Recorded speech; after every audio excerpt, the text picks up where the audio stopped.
या महाराजांनी व्हिडिओत 4 शब्द बोलले, पण खरंच प्रत्येक ड्रायव्हरच्या हिताचे बोललेत. महाराज तुमच्यासारखे अजून 4 जण जरी जगासमोर आमच्या ड्रायव्हर लोकांचं आयुष्य मांडायला सुरुवात केली ना, तर आमच्याकडे लोकांचा जो चुकीने पाहण्याचा आणि वाईट दृष्टीने पाहण्याचा जो नजरिया आहे ना, तो 100% बदलेल.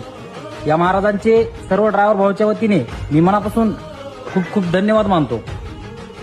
ड्रायव्हरची बायको होणं हे कुणा येड्या गबाळ्याचं काम नाही, त्याला वाघिणीचंच काळीज लागतं. कारण घरातून नवरा बाहेर पडत असताना खऱ्या अर्थानं तो संध्याकाळी येईल की नाही माहीत नसतं, पण त्याच उमेदीनं मात्र कुटुंबाची जबाबदारी वेळ पडली तर ती खांद्यावरही घेत असते.